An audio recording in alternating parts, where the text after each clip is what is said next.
Encore une fois, ce matin, tu as renouvelé tes bontés, tes compassions à notre égard. C'est toi qui nous donnes la bonne santé, la force et la fraîcheur dans nos muscles. Nous savons que nous passons des temps difficiles. Même quand l'esprit est bien disposé, la chair est faible. Mais dans ta grâce, tu soutiens notre corps. Tu as mis la soif et un profond désir dans nos cœurs. Nous ne répondons pas à l'appel d'un homme, mais c'est ton appel qui retentit dans nos cœurs. Tu rassembles un peuple encore. Et ce rassemblement s'inscrit, Seigneur, dans cette action générale du rassemblement de l'épouse entière. Ainsi, bénis-nous encore richement. Envoie ta bénédiction et la vie pour l'éternité. Car là où les frères sont réunis, cela est doux et agréable. Ainsi nous voulons t'expérimenter encore d'une manière nouvelle ce matin. Parle-nous encore. Que tes paroles soient esprit et vie. Ainsi, conduis-nous dans la révélation profonde de ta volonté. Que ta pensée devienne notre pensée. Que ta volonté devienne notre volonté. Que ta manière de voir soit aussi notre manière de voir. Car c'est à cela que tu nous as destinés. Nous te le demandons ainsi dans le précieux nom du Seigneur Jésus-Christ. Amen. Amen.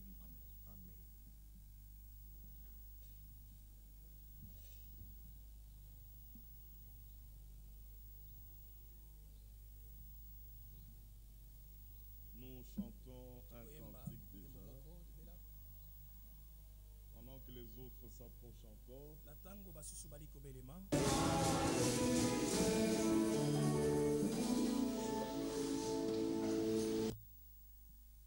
Puissions-nous nous lever pour honorer la parole.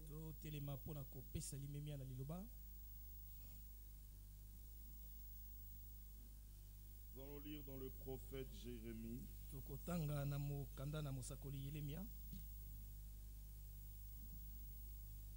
Jérémie chapitre 33.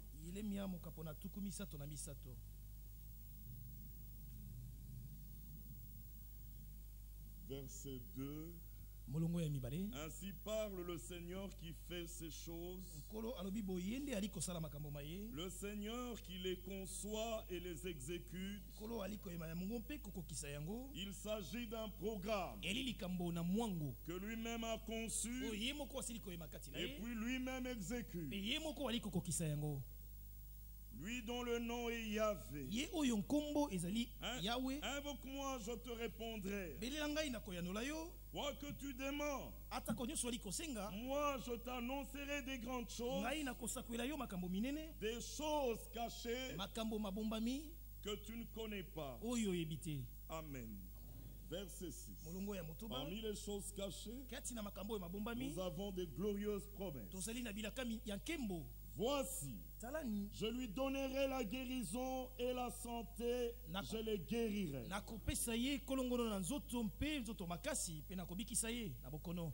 Je leur ouvrirai une source abondante de paix et de fidélité.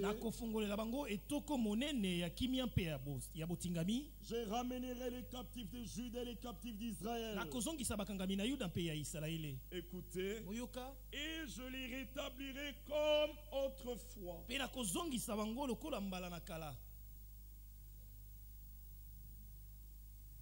Je les purifierai de toutes les iniquités qu'ils ont commises contre moi. Nous l'avons offensé, c'est vrai. Je leur pardonnerai toutes les iniquités par lesquelles ils m'ont offensé. Par lesquelles ils se sont révoltés contre moi. Cette ville sera pour moi un sujet de joie, de louange et de gloire parmi toutes les nations de la terre qui apprendront tout le bien que je leur ferai. Elles seront étonnées et émues de tous les bonheurs et de toute la prospérité que je leur accorderai. Amen. Verset 11. Les cris de réjouissance et les cris d'allégresse. Les chants du fiancé, les chants de la fiancée. La voix de ceux qui disent. Ça, ce sont les cris qui seront entendus dans cette ville. La voix de ceux qui disent. Louez le Seigneur des armées. Car il est bon. Car sa miséricorde dure à toujours. La voix de ceux qui offrent des sacrifices d'action des grâces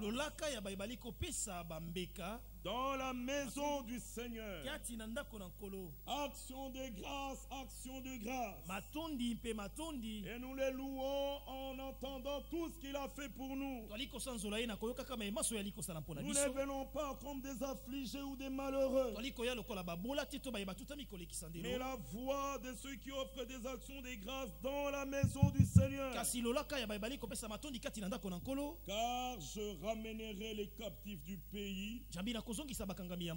Je les rétablirai comme autrefois. Dieu a promis et Dieu est déjà en action. Nous ne voulons pas manquer cela. C'est dans ce but que nous sommes encore réunis ce matin. Ainsi que chacun prie pour recevoir la bénédiction de ce jour.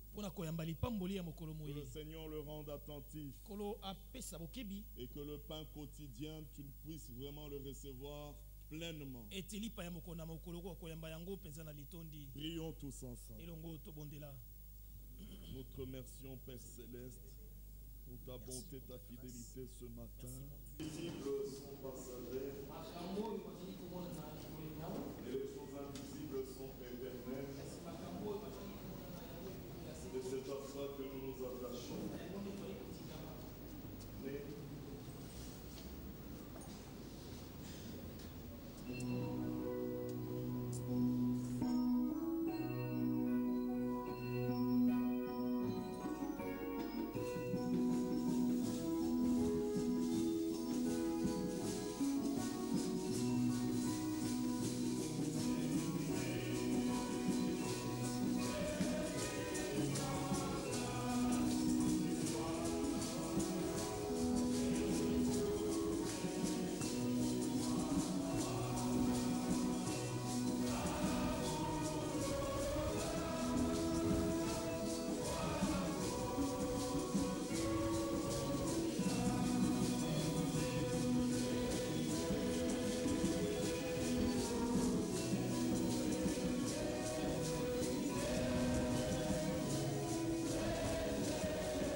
soit rendu à notre Dieu. Nous aussi, nous vous saluons et souhaitons à tous la bienvenue ce matin.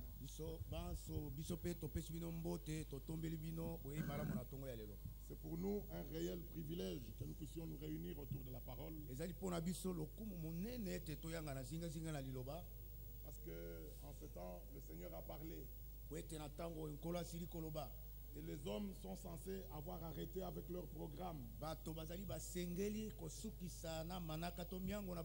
pour se retrouver dans ce que Dieu fait.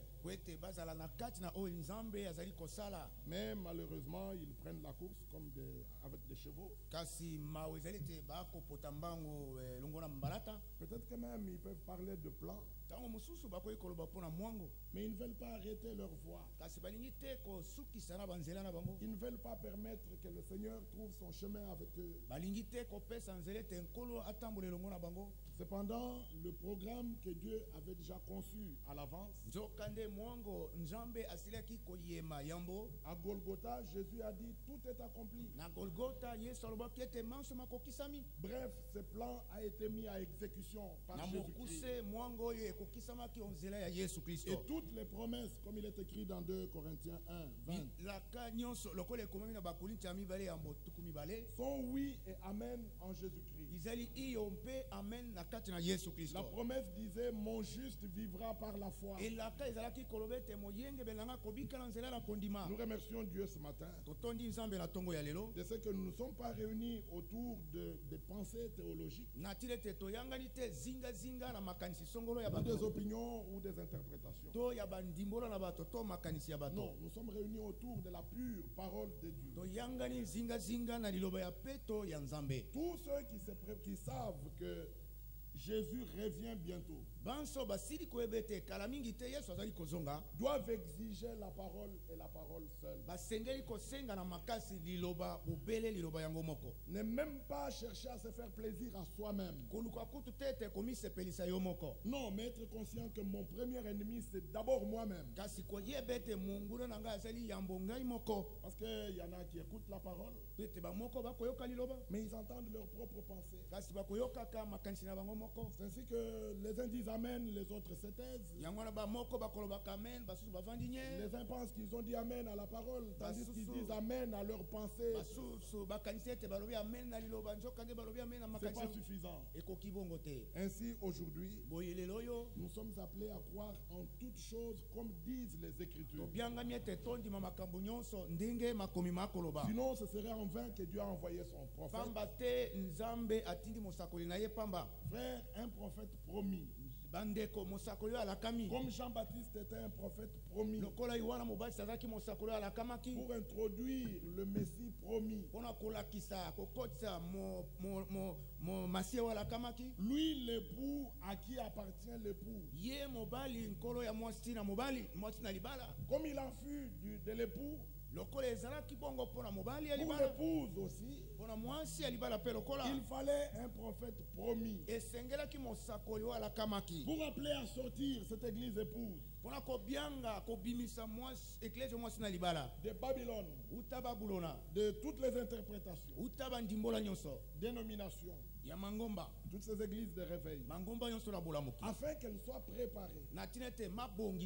Amen. Amen. Tous ceux qui se préparent doivent pouvoir lire dans Apocalypse chapitre 19. Parce que là, il est dit, chapitre 19, verset 7, une parole très importante. Apocalypse 19, verset 7. Réjouissons-nous, soyons dans l'allégresse et donnons-lui gloire.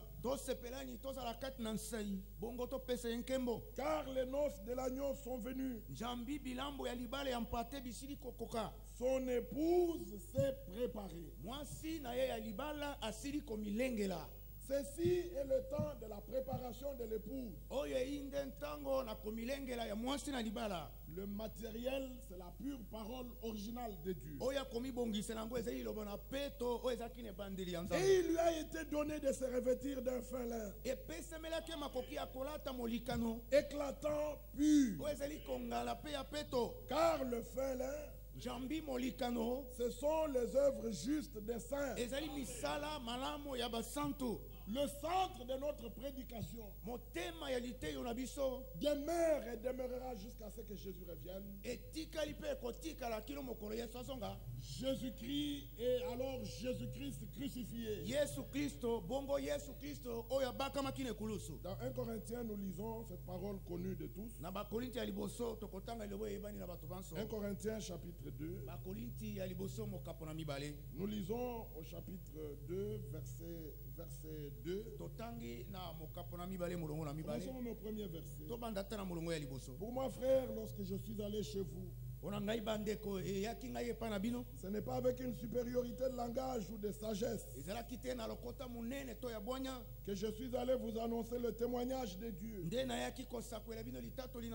Amen. Amen. Il s'agit du témoignage de Dieu.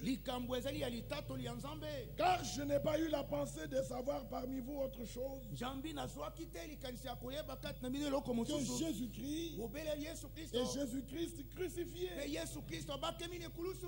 Il dit dans Romains chapitre 1, je n'ai point honte de l'évangile, car c'est la puissance de Dieu pour le salut de quiconque croit.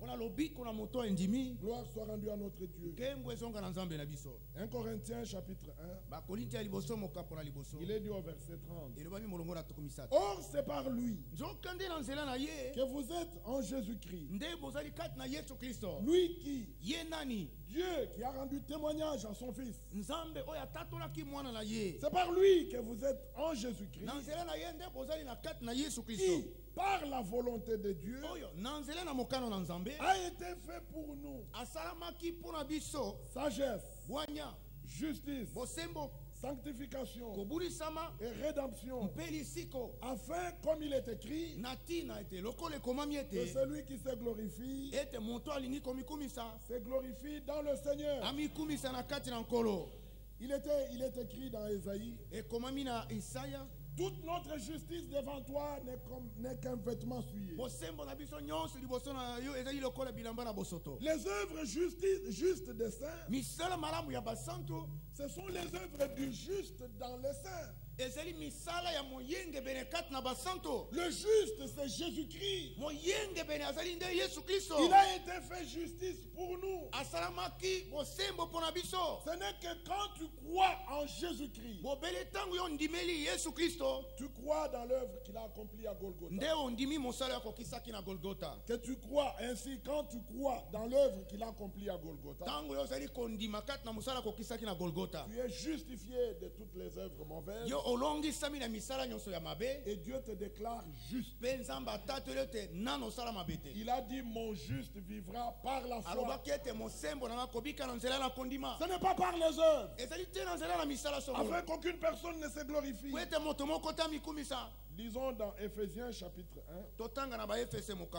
Frère, la voie de la religion, c'est la voie du mensonge. L'homme se caresse. C'est comme quelqu'un qui a pris le chanvre et il pense que le monde est comme il rêve là dans son chanvre. Non, Dieu ne nous donne pas de rêves. Il ne nous met pas en extase avec une religion. Dieu est le Dieu de réalité. Nous prêchons la vie qui était au commencement. La Bible dit dans Éphésiens chapitre 2, comme on peut le lire depuis le premier verset, mais ça prendrait beaucoup de temps. Mais regardez ce qui est dit au verset 4. Mais Dieu qui est riche en miséricorde, à cause du grand amour dont il nous a aimés, pas à cause de nos bonnes œuvres, pas à cause de notre religion qui soit la meilleure du monde, mais à cause du grand amour. Il n'est pas dit à cause de l'amour, mais du grand amour. C'est malheureux quand quelqu'un ne peut pas reconnaître ce grand amour que Dieu a eu pour lui. Voulez-vous savoir comment il a manifesté? Dieu lui lui-même était en Christ. Dieu a visité l'homme. Alors toi personnellement dis, Dieu est venu à moi pour me réconcilier avec lui, en ne m'imputant point mes fautes, mes péchés. Frère, son grand amour a été manifesté à Golgotha. Il a pris la place du coupable. Regardez, la Bible dit, nous qui étions morts par nos offenses. Nos offenses ne pouvaient pas partir à cause de la religion à laquelle nous appartenions. Et il n'y a pas non plus une nouvelle religion par laquelle nous pouvons nous débarrasser de nos offenses. Mais il nous a rendus vivants avec Christ. C'est par grâce que vous êtes sauvés. Nous ne dirons jamais assez. Paul écrit à Tite au chapitre 2 verset 11. La grâce de Dieu, source de salut pour tous les hommes. Si quelqu'un s'est soustrait, il pense qu'il peut entrer par une autre voie. Ce matin, nous sommes là pour lui dire, viens par la voie de la perfection. La grâce de Dieu est plus forte que la loi. Toutes les œuvres de la loi ne pouvaient justifier aucun homme. Parce que la loi donne la mort. La loi n'a pas de vie. Et quand la Bible parle de la justice, elle est liée à une vie. Est-ce que vous comprenez ça, frère? Ce n'est que quand tu reçois cette vie que tu deviens toi-même justice. Que Dieu nous aide dans sa grâce. Alors au verset 6, il nous a ressuscités ensemble. Frère, quand Adam a péché, toute l'humanité est tombée avec Adam. La mort proclamée, toute l'humanité a été déclarée morte. David dit, je suis né dans le péché. Et tout homme est né dans le péché, conçu dans l'iniquité. Est-ce que vous saisissez ça, bien aimé? Mais maintenant, par lui-même, il ne peut rien faire. Pour retourner à Dieu, il fallait que Dieu lui-même intervienne. Il fallait qu'il paye le prix, qu'il nous rachète, nous délivre. Parce que nous étions devenus esclaves de Satan, esclaves du monde. Et par le mot rédemption, le terme rédemption, on doit comprendre que le prix a été payé pour nous délivrer de l'esclavage, des chaînes de l'esclavage dans lesquelles nous étions. Et parce que nous étions esclaves, nous enlever du marché des esclaves. Alléluia. Amen. Et faire de nous propriété de Dieu. Et dans l'idée de la rédemption, il est impossible que transactions s'engagent pour nous remettre sur le marché du péché. C'est impossible. Vous savez, dans le monde des affaires, un homme riche, plus riche que tous, peut acheter. Mais c'est pour qu'un autre riche apparaisse. Et on peut lancer ce qu'on appelle l'OPA. Et l'homme qui avait acheté, qui s'est glorifié, se sent menacé. Il y a un plus fort, plus riche que lui. Mais au-dessus de notre Dieu, il n'y a pas plus fort. Il n'y a pas plus riche. Et il nous a rachetés par un prix qu'aucun homme ne peut avoir. Le sang de l'agneau. On peut tricher à aller chercher le sang de l'agneau. Mais ce sang doit avoir en lui la vie éternelle. Qui peut trouver un tel prix? Ça, c'est ce que Dieu a fait pour nous. Frère, nous sommes ôtés du marché. Le diable a perdu tout droit sur nous. Croyez-le de tout votre cœur. Ce que la Bible dit, c'est ce qui est vrai. Il nous a rachetés. Et il nous a mis à part. Réservé pour lui. Bon, nous voudrions ne pas aller loin. Mais regardez, nous étions morts par nos péchés. Il nous a rachetés par son sang. Et même il nous a ressuscités ensemble avec Christ. Regardez ce matin où nous nous trouvons. Et nous a fait asseoir ensemble dans les lieux célestes en Jésus-Christ. Ça, c'est pas l'enlèvement. Ça, c'est la réalité que nous vivons maintenant. Nous sommes là dans ce corps, nos pieds sur terre, et nous sommes en Christ auprès de Dieu. C'est là où nos vies sont cachées. Ainsi le diable peut frapper ce corps, mais la vie ne peut pas nous la prendre.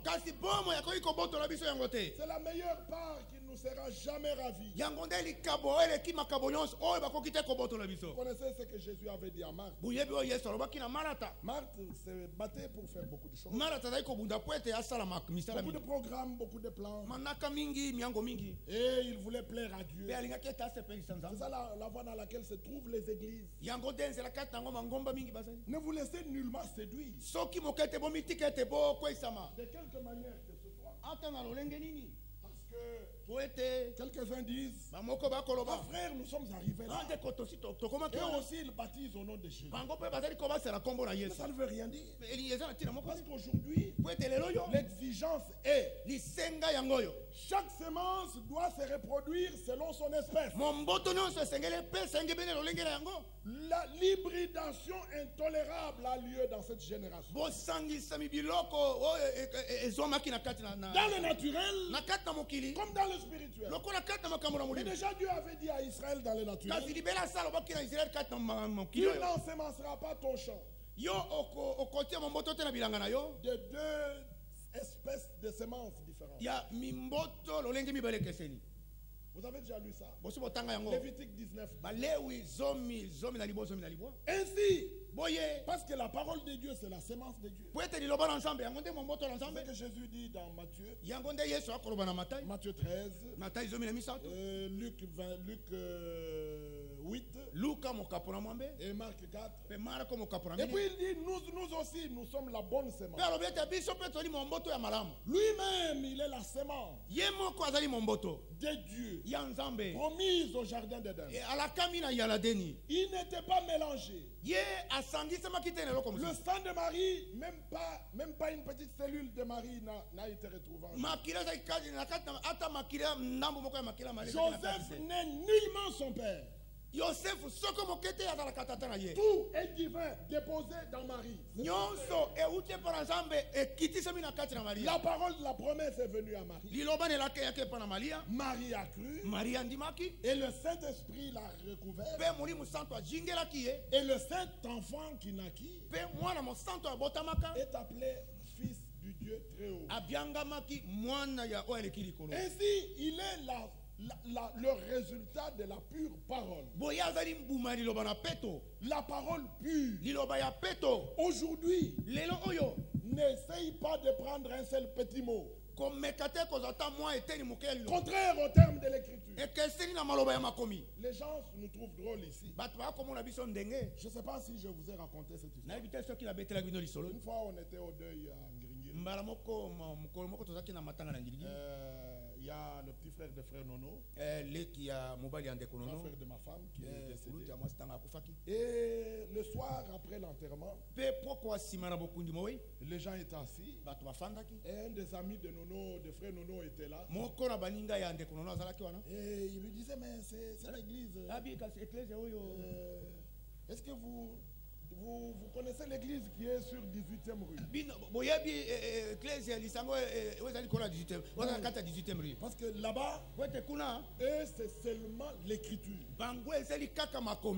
Donc cet homme-là, je ne sais pas s'il croit, mais il était venu ici et il a constaté qu'à la 18e rue, où c'est l'écriture, où c'est rien.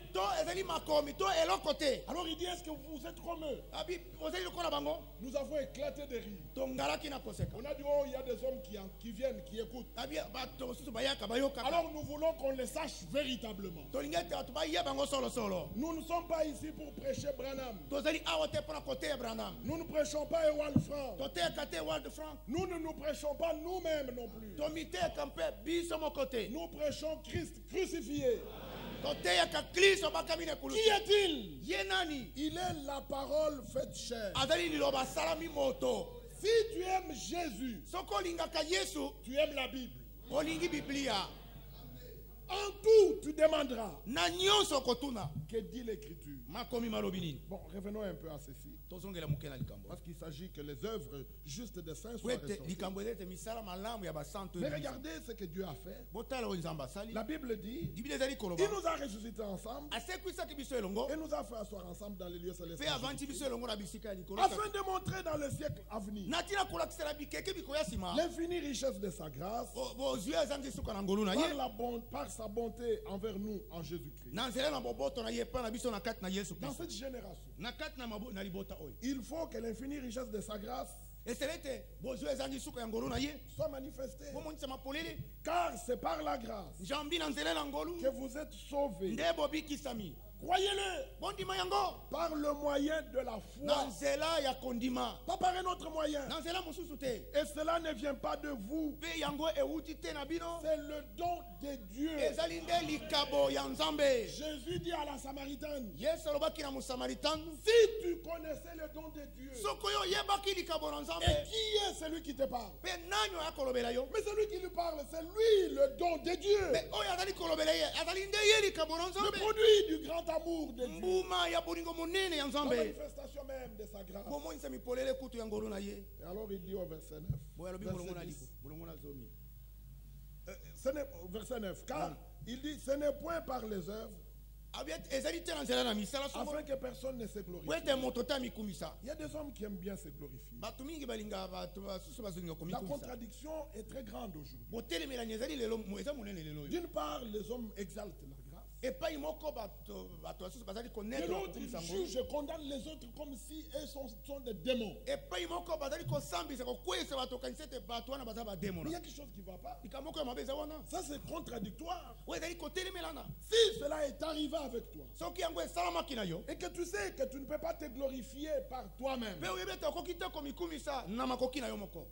pitié de ses frères, de cette sœur, si tu vois dans la mauvaise vie, aie pitié et prononce une parole puissante de la grâce et du secours de Dieu, que lui aussi vienne en Christ, dans la justice de Dieu qui s'obtient par la foi, et qu'il se glorifie aussi dans le Seigneur. Non, tu parles. Oh frère, que Dieu nous aide. Gardez la porte de vos lèvres. Celui qui parle beaucoup ne manque point de péché. On parle. Et nous sommes dans ce temps où les gens aiment tellement parler. Parce que la Odyssée, il y a un homme qui a dit, la Odyssée, c'est l'âge des sétoutistes. C'est toutiste. Ils savent tout. Alors ils n'arrêtent pas de parler. Tandis que le Seigneur dit, soyez là à parler, mais prompte à écouter. Oh, les gens parlent. Alors on parle tellement qu'on oublie que quand on reproche à quelqu'un quelque chose, cette même personne à qui on reproche peut aussi se tourner et te dire, toi aussi regarde. Nous ne soyons pas là pour nous compter les fautes. Voyons comme Dieu voit. Parlons comme Dieu parle. Vous voulez qu'on le dise avec quelle voix? La Bible dit, car nous sommes son ouvrage. Si tu es son ouvrage, oh, que Dieu fasse aussi de ton frère son ouvrage. Car nous sommes son ouvrage, ayant été créés en Jésus-Christ pour de bonnes œuvres que Dieu a préparées d'avant. Voici les œuvres justes des saints, afin que nous les pratiquions. Frère, nous sommes nous-mêmes son ouvrage. Et les œuvres justes que nous portons, qui sont les œuvres de la foi, ce sont les œuvres de Dieu qu'il a placées sur notre chemin. Et nous y marchons. La grâce de Dieu nous accorde simplement de constater et de reconnaître, ça c'est pas moi. C'est pas moi qui ai fait ça. Ça, c'est Dieu lui-même. C'est en cela que nous disons merci Seigneur. Et nous lui rendons des actions de grâce. Ainsi que Dieu nous aide. Jacques dit, soyez lents à parler et prompt à écouter. Parce que la parole a été plantée en nous. Il s'agit de la parole. La parole est la parole seule. 1 Pierre 24. Tout chair est comme l'herbe, et sa gloire comme la fleur de l'herbe. L'herbe sèche et sa fleur tombe, mais la parole de notre Dieu demeure éternellement. Ceci est capital. Ainsi, quand nous lisons dans la parole, dans Jacques, il nous est dit que cette parole a été plantée en nous. Comprenons de quoi il s'agit. Nous avons été élus avant la fondation du monde. Prédestinés à quoi? À reconnaître l'action de Dieu à notre jour. Enfants de la promesse, reconnaissant la parole de la promesse de notre jour. Nous reconnaissons le jour et son message. Nous ne parlons pas simplement du plan. Et nous le disons au nom du Seigneur. Aucun prédicateur ne doit parler du plan si lui-même n'est pas une partie de ce plan. Parce qu'il s'agit de cet esprit de foi qui est dans tous les envoyés. Nous croyons. C'est pour cela que nous parlons. Et quoi doit avoir pour conséquence l'expérience. Alors nous lisons, nous croyons, nous en recevons la vie. Alors nous prêchons. La Bible dit dans Jacques, nous lisons à partir du verset 19. Sachez-le mes frères. Jacques 1 verset 19. Mes frères bien-aimés, ainsi que tout homme soit prompt à écouter, lent à parler, lent à se mettre en colère. C'est terrible. Comment les gens sont très rapides. On se met en colère. Et on est même prêt à... Je ne vais pas dire ça. Regardez, la Bible dit que tout homme soit prompt à écouter, lent à parler. Et nous vivons dans ce temps où si tu ne parles pas, il ne dit rien, il ne parle pas. Il ne dit rien. Si tu parles, écoutez ce qu'il a dit. Alors Dieu lui a trouvé pour solution. Soyez lent à parler. Que Dieu nous assiste. Et maintenant Jacques dit, au verset 20, c'est pourquoi, rejetant Verset 21.